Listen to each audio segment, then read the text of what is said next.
Hello, very good good evening dear students. आज का हमारा टॉपिक है 9th क्लास में first topic matter in our surroundings, यानी कि हमारे आसपास के पदार्थ। As we look at our surroundings we see a large variety of things with different shapes, size and textures. Everything in this universe is a made up of materials which is scientists have named matter.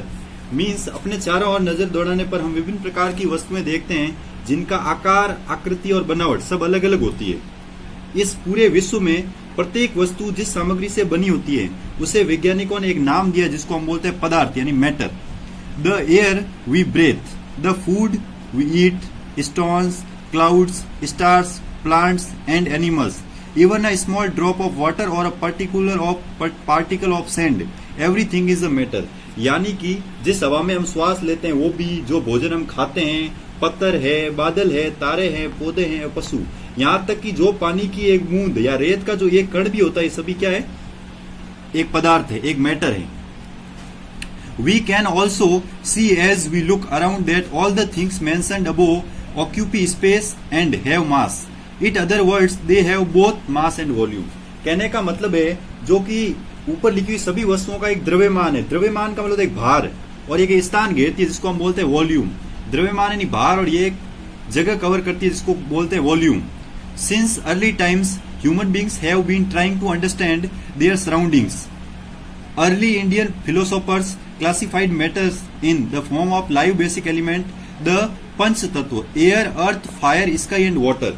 यानी कि प्राचीन काल से ही मनुष्य हम सब अपने आसपास के वातावरण को, आसपास की चीजों को हम समझने का प्रयास करते आ रहे हैं। भारत के प्राचीन दार्शनिकों ने भी पदार्थ को 5 मूल तत्वों में वर्गीकृत किया है। जैसे कि आप सबको पता है, उनको हम पंच तत्व बोलते हैं। पंच तत्व कौन कौन से? एयर यानी हवा, अर्थ यानी पृथ्वी, फायर यानी अग्नि, स्काई यानी आसमान या अंतरिक्ष, और वाटर का मतलब होता है पानी। According to them, everything living or non-living was made up of these 5 basic elements। Scientist के अनुसार और मनुष्य यानी पुराने दार्शनिकों के अनुसार हमारी पूरी जो भी लिविंग और नॉन लिविंग थिंग्स बनी हुई है सारी इन 5 पंच तत्वों से मिलकर बनी हुई है। Ancient Greek philosophers had arrived at a similar classification of matter. यानी कि हमारे जो पुराने दार्शनिक थे उन सभी ने एक पदार्थ को एक प्रकार से वर्गीकृत किया है। यानी कैसे? Modern day scientist have evolved 2 types of classification of matter based on their physical properties and chemical nature। In this chapter we shall learn about matter based on its physical properties and chemical aspects of matter will be taken up in subsequent chapter। कहने का मतलब है कि आधुनिक वैज्ञानिकों ने पदार्थ को भौतिक प्रकृति और भौतिक गुणों के आधार पर, रासायनिक प्रकृति के आधार पर 2 प्रकार से बांटा है। इस प्रकार हम भौतिक गुणों के आधार पर पदार्थ के बारे में आगे चैप्टर में कुछ जानकारी हासिल करेंगे। जैसे पहला, फिजिकल नेचर ऑफ मैटर, यानी पदार्थ का भौतिक स्वरूप या पदार्थ के भौतिक गुण, भौतिक प्रकृति क्या है उसकी। Matter is made up of particles. पहली होती है पदार्थ है जो कणों से मिलकर बना होता है। कैसे?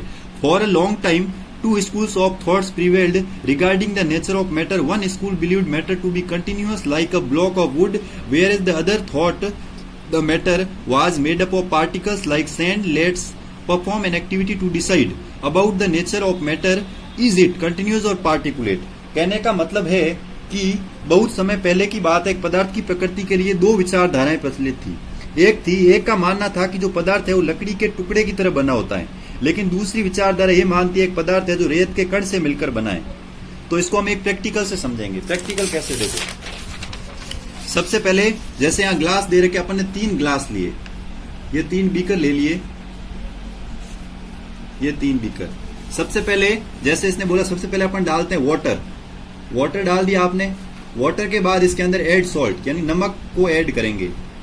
ठीक है, ऐड सॉल्ट। उसके बाद ये देखो ऐड सॉल्ट। अब क्या करेंगे? स्टिर का मतलब होता है इनको हिलाना, यानी अब इनको अपन घोलेंगे। इसको आप हिलाओगे, इसको घोलोगे तो वाटर और ये सॉल्ट हो गया। इसको आप घुलो, जैसे ही अपन इसके अंदर घोलेंगे, यानी आपने पहले वाटर और सॉल्ट लिया, उसके अंदर पहले आप पानी था, इसके अंदर पहले बीकर के अंदर सबसे पहले हमने पानी लिया, पानी के अंदर सॉल्ट को ऐड कर दिया।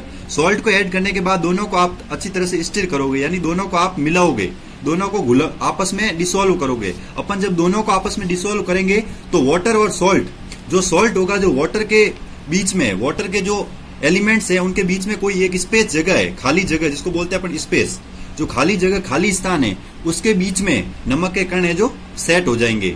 ठीक है, इसीलिए हम इसको बोलेंगे पदार्थ है जो कणों से मिलकर बना होता है। कैसे देखो, सबसे पहले जिसमें लिखा हुआ है कि हमने लिया है टेक 100 ml बीकर, एक हमने 100 ml का बीकर लिया, fill the half beaker with the water and mark the level of water, उसको जल से आधा भरकर जल के स्तर पर निशान लगा देंगे। फिर dissolve some salt and sugar with the help of glass rod, एक ग्लास की रोड यानी कांच की छड़, उससे हम सॉल्ट और शुगर को घोल के मिला देंगे। Observe any change in water, आप उसमें हमें उसको अवलोकन करेंगे, क्या कुछ चेंज हुआ क्या, what do you think has happened to the salt, जैसे कि हम सोचते हैं इसमें क्या हुआ, वेयर डज इट डिसअपियर, कहने का मतलब इसमें से क्या गायब हो गया, उसके बदलाव पे ध्यान दें। Does the level of water change, यानी कि in the order of answer the question we need to use idea that matter is made up of particles, इससे हम ये निष्कर्ष निकलता है कि जो कण थे, जो नमक के कण थे, जो पानी के कणों के बीच में जो खाली स्थान था वहां सेट हो गए, यानी कि हम आइडिया लगा सकते हैं कि जो पदार्थ है वो कणों से मिलकर बना होता है। अगली शर्त देखो, पदार्थ का जो दूसरा भौतिक गुणधर्म क्या है, how small are these particles of matter, यानी कि पदार्थ के ये कण कितने छोटे हैं, इनको कैसे मापेंगे। तो इसके लिए अपन एक फिर से अगला एक्सपेरिमेंट जो दे रखा है कि एक बीकर लेंगे, बीकर में 100 ml वाटर लिया, मैंने उस बीकर के अंदर 100 ml वाटर के अंदर पोटेशियम पर मैग्नेट, यानी पोटेशियम पर मैग्नेट क्रिस्टल की 2 से 3 बूंदे डाली, पोटेशियम पर मैग्नेट क्रिस्टल की 2 से 3 बूंदे मैंने इसके अंदर डाली, तो जो कलर वाटर का कलर था ब्लू, वो हम वाटर जैसे कलर लेस होता है, इसका कोई कलर नहीं होता, फिर भी अपने को ब्लू दिखाई देता है, वो अलग मैटर है, कलरलेस। अब देखो यहाँ आपको रेड कलर हो जाएगा पोटेशियम पर मैग्नेट डालते ही। अब अपन क्या करेंगे कि इसमें से 10 ml इसमें से 10 ml है जो निकाल देंगे, और मैं वापस एक बीकर लूंगा, उस बीकर के अंदर पूरा पानी होगा 90 ml, 100 ml का बीकर होगा, 90 ml वाटर होगा, और 10 ml में डाल दूंगा ये जो विलियन बनाया था अपन ने सॉल्यूशन, जिसके अंदर अपन ने 2 से 3 बूंद जो डाली थी, ड्रॉप डाली थी, वो डाली थी पोटेशियम पर मैग्नेट क्रिस्टल की, और बाकी सारा पानी था यानी वाटर। इसका जो मिलने के बाद जो सॉल्यूशन है, उस सॉल्यूशन में से हमने 10 ml को बाहर निकाल दिया, ध्यान से देखना, 10 ml को बाहर निकाल के हमने वापस नए बीकर में, जिसके अंदर 90 ml तो वाटर था, लेकिन 10 ml हम क्या डाल देंगे ये, फिर देखो ये वापस एक नया सॉल्यूशन बनता है, फिर इस सॉल्यूशन में से वापस एक नए बीकर में वापस 90 ml वाटर डालेंगे, और इसमें से 10 ml वापस बाहर निकाल देंगे। ठीक है ना, ध्यान से देखना, इसमें से 10 ml हमने वापस बाहर निकाल दिया, वापस बाहर निकाल के हम इसके अंदर वापस डाल के वापस, अब ये वापस एक नया सॉल्यूशन बना, वापस देखना ध्यान से, एक और 10 ml इस सॉल्यूशन में से हम और बाहर निकालेंगे, और प्योर वाटर डालेंगे या 90 ml, और इस सॉल्यूशन को इसके अंदर मिक्स कर देंगे। एक बार और देखना, इस प्रोसेस को हम एक बार फिर से रिपीट करेंगे, ये जो सॉल्यूशन बना उसमें से फिर से 10 ml निकालेंगे, और 10 ml यहाँ 90 ml वाटर है, उसके अंदर वापस 10 ml जो पोटेशियम पर मैग्नेट क्रिस्टल डाल देंगे। ये प्रोसेस को हम कम से कम 5 से 8 बार करेंगे। उसके बाद हम देखते हैं कि फिर भी, जैसे मैंने 8 बार करने के बाद, ये प्रोसेस को मैंने 8 बार रिपीट किया है, कितनी बार किया, 8 टाइम रिपीट किया, 8 टाइम रिपीट करने के बाद भी ये 100 ml जो वाटर था, अब ये 100 ml सॉल्यूशन, यानी इसके अंदर फाइनली भी वही है कि 10 ml तो वो पोटेशियम परमैंगनेट का वो क्रिस्टल का जो बचा हुआ जो विलियन था पहले लास्ट वाले बीकर से, जो हमने सेकंड लास्ट से जो पहले वाला था जो यहाँ डाला, और 90 ml वाटर था, फिर भी इसका कलर सेम नहीं रहेगा, फिर भी इसका कलर क्या हो जाएगा, चेंज हो जाएगा। मतलब हम कह सकते हैं एक छोटा से छोटा कण भी बहुत सारे कणों से मिलकर बना होता है। जो एक मैटर होता है, मैटर स्मॉल मैटर होता है, वो भी बहुत सारे पार्टिकल्स, यानी इसका जो एक पार्टिकल्स बोलते हैं इसको, कण को हम, एक पार्टिकल्स भी बहुत सारे पार्टिकल्स से मिलकर बना होता है। ये कितना छोटा और महीन होता है ये हम माप नहीं सकते, ये हम कभी भी मेजर नहीं कर सकते, क्योंकि the particles of matter are very small, यानी कि इससे हम यही सीख, जैसे the particles of matter are very small, they are small beyond our imagination, यानी हमारी कल्पना से तो कई गुना आगे पार्टिकल्स हमको छोटा मिलेगा।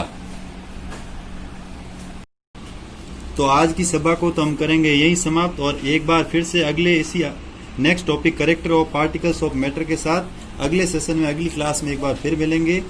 जय हिंद, जय भारत।